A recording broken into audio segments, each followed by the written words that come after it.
Hey everyone, welcome back to Authentic Avenue. Today, my guest is Geof Rochester. He's the founder of GRC Advising. He's a pioneer in the world of sustainability, ESG, driving purpose. I say a lot of these buzzwords, but we focus on the show about how to make sure these words don't achieve buzzword status.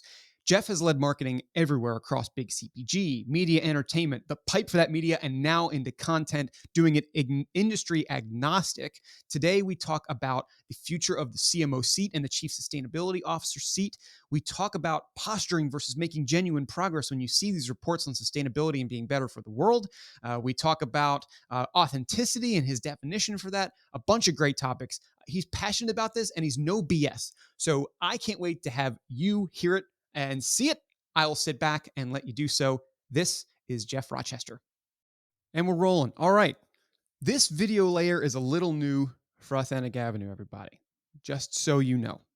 But I am here with Geof Rochester, who is a pioneer in helping brands become more purpose driven. I mean, I know I've talked about that before, and frankly, I even get a little skeptical of what truly is purpose driven. How do you do it? Are people just posturing?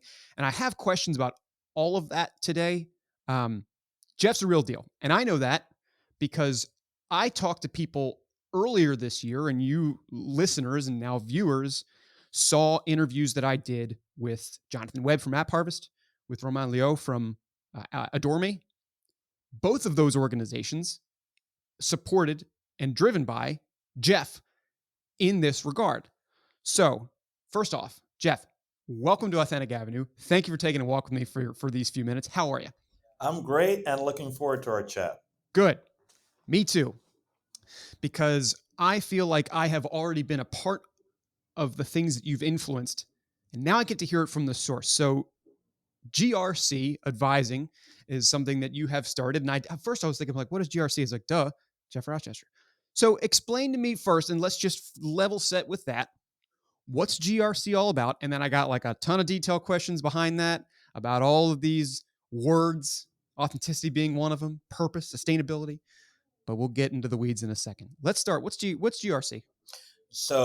Thanks again for hosting me. And before I get into GRC, let me just take you back. And the audience may know my bio, but it's relevant to GRC. So I was born in Barbados. My dad was a diplomat to the UN. I grew up in DC, in New York, and then DC, did Georgetown, Wharton. And then my career has been a very enjoyable, challenging journey through marketing. I started in packaged goods, which is where everyone says you should start, the OG of brand management with Procter. Then I was in the travel sector. I ran marketing for Radisson. I ran marketing for Comcast. I worked in marketing for Showtime. I ran marketing for WWE. So if you just look back at that body of work, that's CPG, that's travel and hospitality, that's media and entertainment, the pipe, Comcast, and then content provider, Showtime and World Wrestling. And then I made a huge pivot and worked at the Nature Conservancy for about 10 years as their CMO and then a managing director. And that work informs a lot of GRC. So when you look at GRC, we're industry agnostic. We're a consulting firm. We're an advisory. I don't like to think of us as an ad agency. We get really in there. We work with the CEO or the founder. We represent Adam brands, for-profit and not-for-profit brands. And we work in two areas, actually. We work in marketing and branding. And we also work in financial strategies. If they're looking to raise capital, et cetera, we advise them on their financial strategies. I've got a great team. Akash, who you know, is out of Miami, formerly New York, formerly London. Then there's a guy, Chris, in London. There's a guy in Argentina.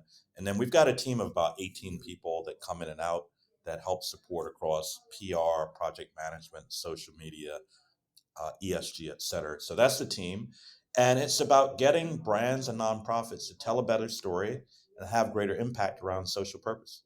Hmm. Well, I like that because that's been my mission in my own little way for the past several years. Now it's been focused around one little word to me, authenticity. I've blown that out as far as I can do it, and I know that you have expertise and perspective there as well. And viewers, by the way, like if you're going and listen to this and just click on GRC website and all that, they got a great team. They got some of the best networkers out there. They got some of the best people out there, and so quick plug for that. But you mentioned that you have led, you know, captained the ship for a lot of these fantastic brands in all different sorts of industries. Starting in big CPG, I know that's where a lot of great marketers get their start. To some of the best marketers in the world, frankly, WWE is part of that. Um, they're I'd love to have Stephanie on this show at some point. That's just me speaking from my CMO experience because I think that they are great. I don't care if you like wrestling or not. You probably don't market better than them. And so now you are focused on this purpose driven perspective. You've described your journey as gone from having sold Cheetos to this. And I have seen that illustrated as two ends of a spectrum. And so I want to start here because, like, obviously, like purpose, sustainability, big things, ESG.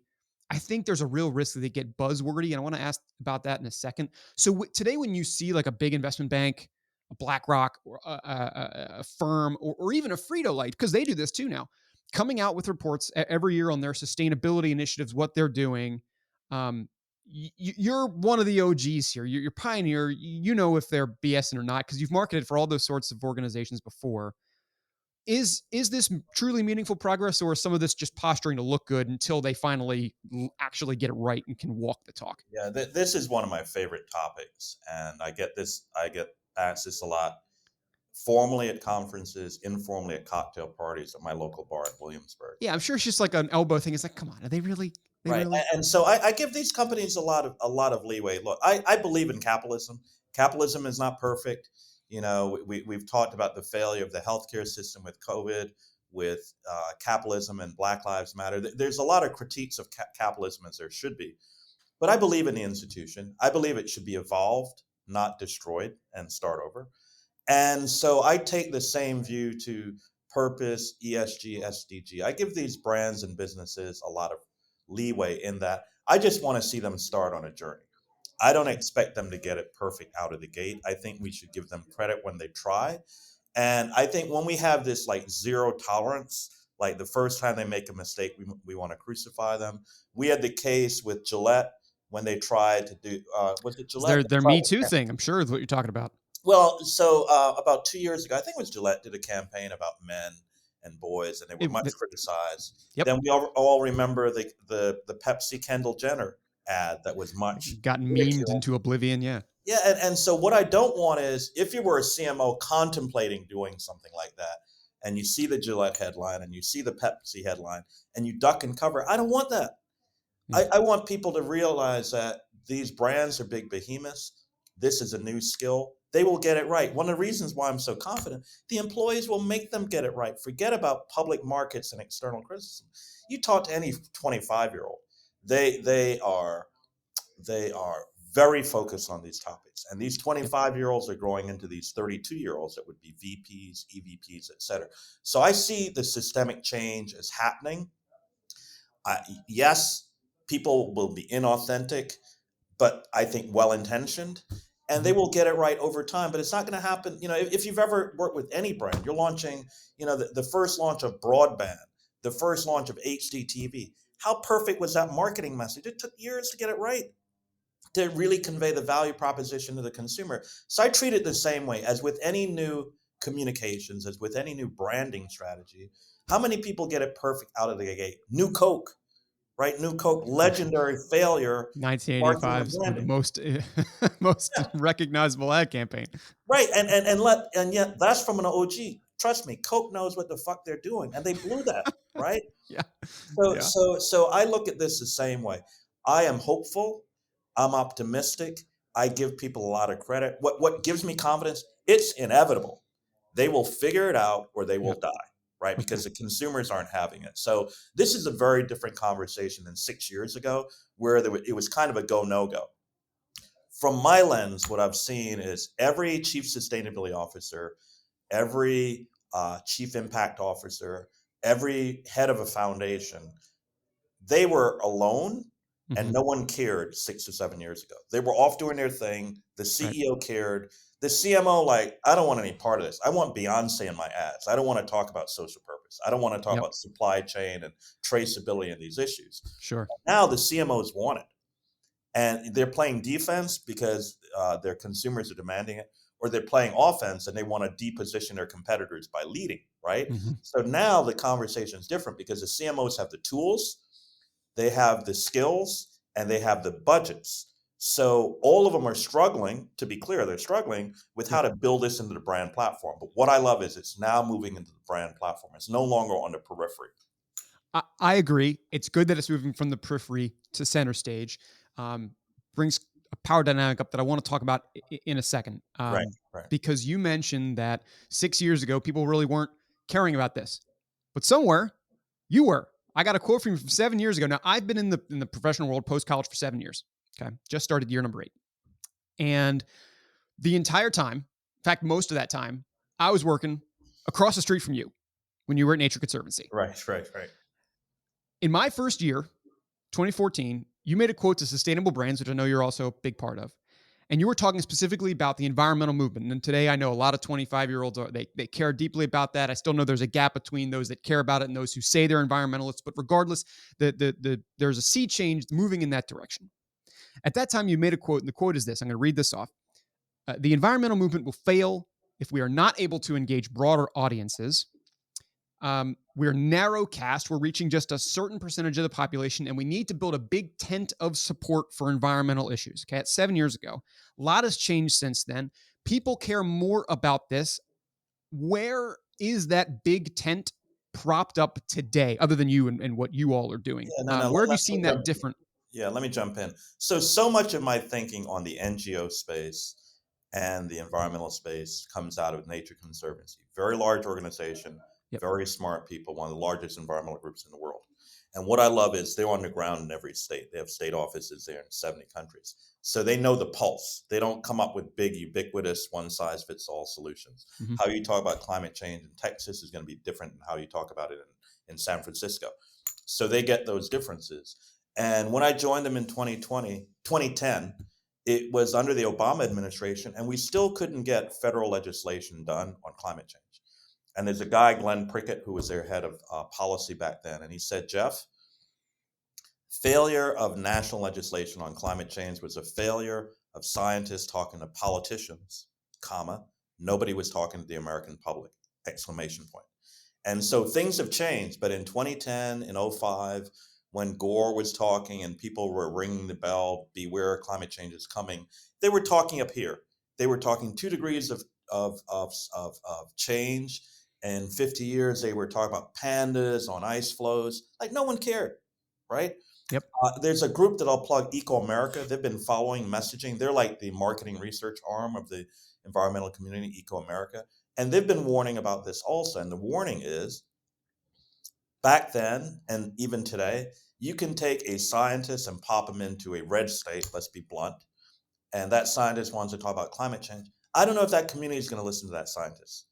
But if their preacher or minister talks to them, if their local doctor, GP talks to them, they're more likely to listen to those audiences. So here's another statistic that was prevalent in 2010, and is probably still prevalent today. It's grown. Two statistics, actually. When you Okay. look at all philanthropic giving, Adam, all philanthropic giving, it's about $400 billion. Back then, it was probably 340. The environment gets 2 to 3% of all that giving. Now, one would argue clean air, clean water affects 100% of any population.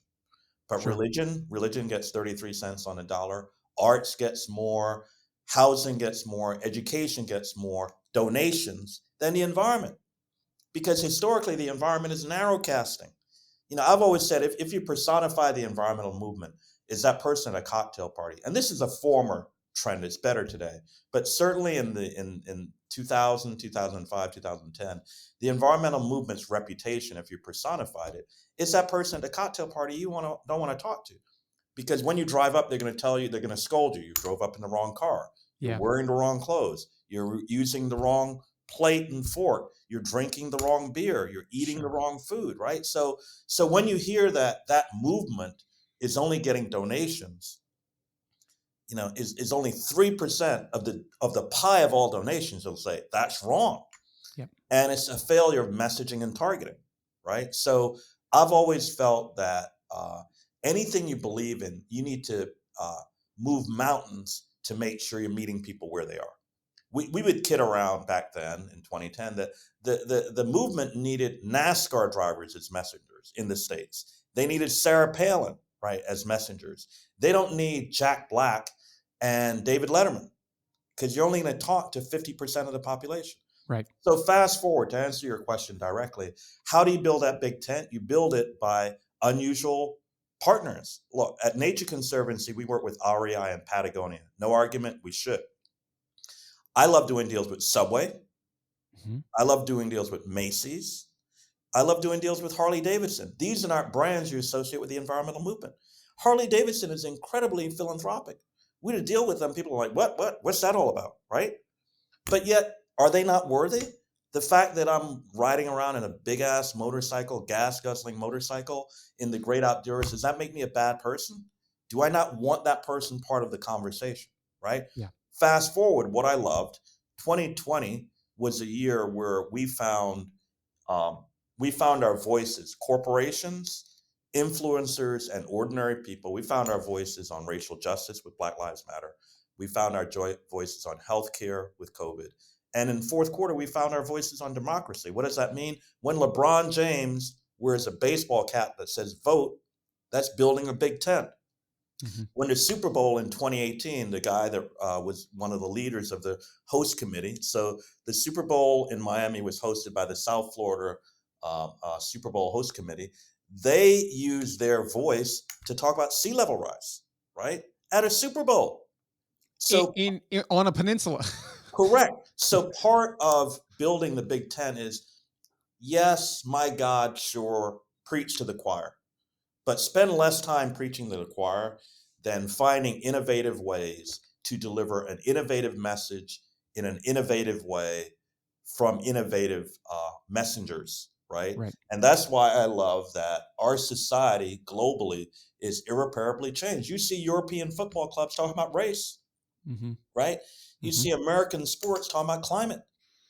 These are the ways you build that big tent. And it doesn't need to be preachy over the top messaging. I've talked to the people that run Avatar, right? I love, when I was at Nature Conservancy, I would call their brand team every year and say, I wanted Nature Conservancy to be a philanthropic partner for Avatar. Go see the Yep. movie, donate to Nature Conservancy. If you're out there, Avatar, I still think that's a great idea. They would tell me the following, Adam, every year. They said, yes, we agree with you, Geof. This $2 billion asset, this piece of content is one of the biggest public service announcements in history for the environment, but we don't want to screw it up. And if we added more preachy messaging, people would tune out. Okay. But light, keep it engaging, and the messaging will happen. So that's a long-winded answer, but I'm very passionate about this Big Tent thing. I think that I was happy when in this country the environmentalists moved to talk about jobs and stop talking about pandas. Yep. Right. Now you get to lead the charge within that tent and making sure that you're meeting people where you are. Man, I can't tell you how many times I've heard that from CMOs over the last couple of months. I mean, that's even a new term or phrasing that I have heard. That's where I want to go next. Talk about that power dynamic a little bit ago. I have spoken to hundreds of chief marketing officers, industry agnostic, just like the way that you work. And for the longest time, and maybe it's still that way, uh, I had witnessed it. It's obvious the statistics line up with the fact that CMO tenures have shrunk over time. I feel like a lot of time they become the scapegoat for broader problems, or it's all branding. We need to change the branding, and maybe part of that is true, but maybe part of it is that they're not getting the right buy-in at the executive table. They need to find a better seat. Well, chief sustainability officer might have been in that seat that wasn't getting paid attention to 6, 7 years ago when people were concerned about putting Beyonce into the commercial. Maybe now they're doing it, but maybe she's wearing a hat that says something else. So where I saw that struggle before between the CMO and maybe the CFO or something like that, I wonder if it will exist between CMOs and these CSOs, chief sustainability officers, because now the stuff that they cared about for so long that didn't get any attention, microphone time, now is, my guess is that CMOs are going to want to get into that seat. What does that do to the CSO role? I'm curious because does it combine? Does it stay separate? Like, where do you see that going? Yeah, here's a harsh reality, and I've been talking to people like Sustainable Brands and other groups about this for 10 years. When the CMOs grab this, get out of the way. You're not going to win. So the best thing someone who's got the word impact, social responsibility, sustainability attached to their name, the best thing they can do is partner with that CMO. Hmm. Don't believe in a heartbeat that you're going to be able to keep your lane. So here's another interesting example. I don't like all the new titles that they've come up with in marketing. Now they make it seem like digital and regular marketing are separate, and so I the was frankly confused by marketing and brand too. I was like, isn't that the same yeah, thing? Anyway. exactly. So people love to play around with these titles. I'm a purist, and I'm an old guy. So when people talk about shared value and all this stuff, that's stakeholder theory, right? So at the macro level, for a publicly traded company, there's this notion of stakeholders, of which shareholders are one, right? Okay. Your employees are another stakeholder, your community is the third stakeholder. So when people talk about shared value and all these things changing, no, we've had a construct for decades. It's called shareholder theory. And I mean stakeholder theory. And what's Okay. happened is the shareholders have become overweighted, right? There's this notion of marketing and brand, right? Which is all of this. And so when people say, well, you're no longer a CMO, what we really value is a chief revenue officer. What the fuck is a CMO doing? They're driving revenue, right? So in the same way I would argue impact, so is a CMO not an impact officer? You need Right. a separate impact person? I Right. think the best thing that can happen is, my framework is, these are issues, the foundation, sustainability, ESG, SDG, these are all things that were viewed narrowly outside of the traditional brand. Right. And all we're saying nowadays is, if you're Nike, if you're Google, if you're Pepsi, how does your brand relate to those things? And the keeper of that flame is the CMO. So if I were these other areas, and I've seen this for 3 years, people would tell me literally, Geof, I'm the fill in the blank, head of corporate social responsibility, chief sustainability officer. I was scheduled to speak at a conference. The CMO came in over the top of me, threw some dollars at the conference for a sponsorship, and they got my speaking gig, or they Yep. got my attention. They're never going to win that battle, right? And in a way, I'm kind of happy that the CMOs now care, regardless of why they care, Sure. right? So it may be sloppy and a little ugly short term, but I think there will be an elegant solution over time where the CMO take these other areas, whether they report to them or not, and put them under their wing, right? In a gracious way, not in a competitive way, in a gracious way. I think that's what will happen. It may be bumpy along the way, but it's inevitable because, look, people don't want to hear about a shoe company called Nike that doesn't care, whatever that means. Yeah. And figuring out what that means is the purview of the chief marketing officer working with these other departments. Gotcha. Okay. So if you're out there, you're a chief sustainability officer today, go partner with your CMO. I wonder, actually, let me ask a corollary to that. Should they aim to like become a CMO because they know that that's where the power is going? Well, great question. So here's an example for all of your audience. Someone I adore, have massive respect for, B. Perez, Coke. I think she's technically their chief sustainability officer. She came from marketing. I think she was their CMO. And Muhtar Kent, their chairman, about 8 years ago, had the presence of mind to move her over because he knew this was coming. Hmm. And I'm sure he wanted someone leading sustainability who knew the company really well, was a marketing genius, and can find that point of integration. So she tackles that job unlike any CSO in the world, right? She brings the full force of marketing and branding of Coca-Cola, and she brings the air cover of the chairman. Now, things have changed. I don't even know if she's still there. I think Muhtar has moved on. But that was one of the first times where I saw someone flip the narrative Yep. as to what that sustainability role could be. I should go get her. I'll bring her on the show. No, no, I'd, Now, I'd be happy to. I mean, she partnered with Will I Am on some stuff. She partnered with Burberry on some stuff. She was killing it. Again, I'm yeah, not current, but right. Well, I'll go and help. I'll go and do some research. Listeners, go check her out. What she's doing right now. I want to ask about some of your more recent work, Geof, because I know from firsthand experience that you've done a hell of a lot with App Harvest. You've done a hell of a lot with Adore Me. That's just from my interviewing experience. So I know ag tech very important, fashion very important. You're moving those industries forward. I'm curious to know what industries you see out there, since you're industry agnostic, desperately need change the most. towards the way that you are helping these ag tech and Let me fashion launch. brands move Let me forward? launch. Let me launch. I just had the pleasure. I was invited by iSelect, an ag tech fund, to speak at a conference called Crusonia, CRU Crusonia, last week. And what they were advocating for, so their sector is ag tech, they're a financial company, but Yep. they also invest in health tech. And they live at the intersection between the two worlds. What does that mean? The conference, Adam, was focused on the following statistics. We as a country spend 1.7 trillion in all types of food, ag, et cetera, grocery, retail, wholesale, whatever, food, 1.7 trillion. We as a country spend 1.9 trillion in healthcare for diseases that are preventable through diet. Mm. We do not connect the two, right? So that's 3.5+ trillion dollars, right? That some would argue is being used inefficiently.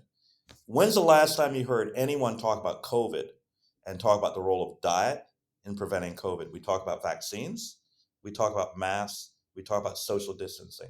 Diet is not a part of the COVID conversation. Should Right. be. Only 10% of Americans eat enough fruits and vegetables. 10%. So if you're in the ag tech space, think of the volume opportunity if we could get 3 out of 10 Americans to eat more fruits and vegetables. It would triple the available size of the market for the ag tech sector. Right. So what I see is I see a revolution coming in healthcare.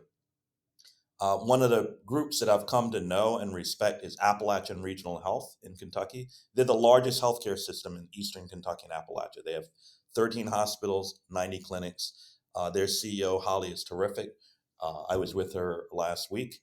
And I think the notion of reinventing how we think of healthcare and the inclusion of diet, and we're starting to see it. I was at my doctor the other day, and I was pleasantly surprised where, in addition to some medications, he had recommended chamomile tea and some other kind of diet-based solutions. So I think that there will become a tipping point, a flip of the narrative, where there's a lot of pressure and inspiration inflicted on the healthcare community to talk a lot more about diet, nutrition, and exercise.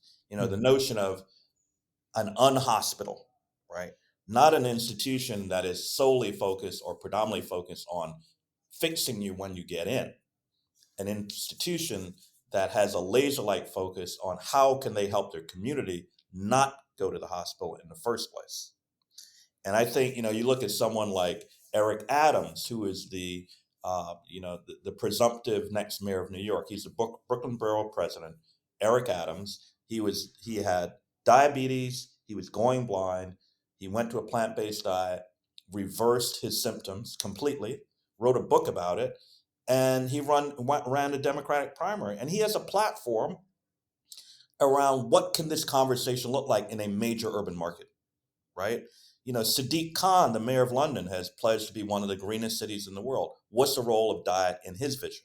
So I think there will become a moment in our society, and I think COVID will trigger a lot of this, where we start as a civilization globally and as a society in the US to redefine our expectations of the healthcare community. Look, the US is so shitty on this.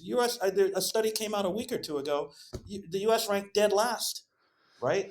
And Oof. so I think the notion of understanding is not about more money, it's about how the money is allocated. So I see the healthcare system reinventing how they think about their business model, Yep.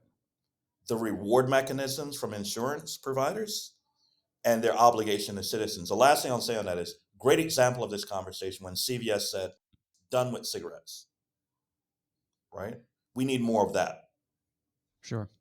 What's interesting as you were talking about that, I remembered to what you said earlier in the show, which was that, a while back we were talking about um, issues related to the environment, and we were talking to only people who really cared. Nobody was really listening. Whereas I see that today, and I know this because in other parts of my podcast world, I'm doing things in plant-based nutrition.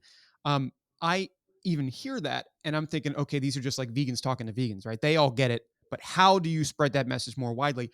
I wonder if a similar change will happen over the next, and it'll probably be 5 to 7 or 8 years. Unfortunately, it's too slow. But like, to become important in these veins that you're talking about. So I think that's really smart.